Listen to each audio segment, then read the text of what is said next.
యేసు ప్రభు వారికి 12 మంది శిష్యులు ఉన్నారు. మీకు అందరూ తెలుసా అండి? తెలుసా? ఒకసారి చేతులు ఎత్తండి. Praise God. ఇదన్నా తెలుసుకున్నారు. వాళ్ళలో ఒకరైన తోమా గారు మన ఇండియాకి మొట్టమొదటిసారిగా ఆయన వచ్చాడు స్వార్థం తీసుకొని. కేరళ ప్రాంతంలో యూదులు అప్పట్లో ఎరుసలేములో అంతా గొడవలు అయిపోయి కొంతమంది పారిపోయి కేరళకు వచ్చారు మన దేశానికి.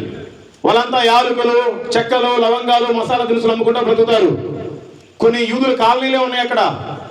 వాళ్ళందరూ ఉన్నప్పుడు కేరళలో ఒక రాజుగారు ఉండేవాడు. ఆ కేరళ పేరు ఇప్పుడు ట్రావెన్కోర్. ఇంతకు ముందు ట్రావెన్కోర్, ఇప్పుడు కేరళ.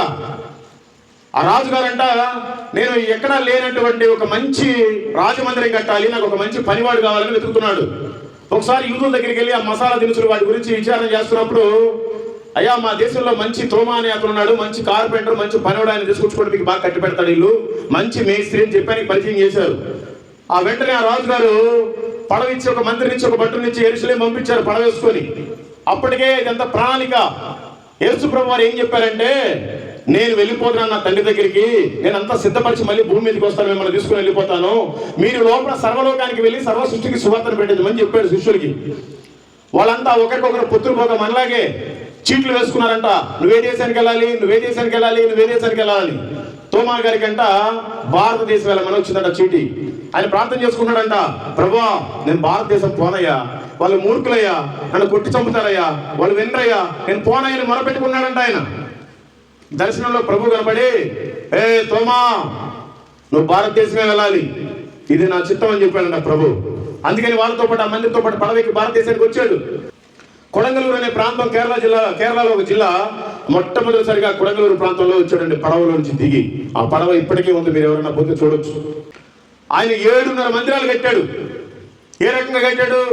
పగలంతా రాజమందిరం కడతాడు, వాళ్ళ దగ్గర కూలి డబ్బులు తీసుకుంటాడు, రాత్రంతా పేదలకి సరుకులు, బట్టలు అవి గురించి దేవుడి మాటలు చెప్తా ఉంటాడు.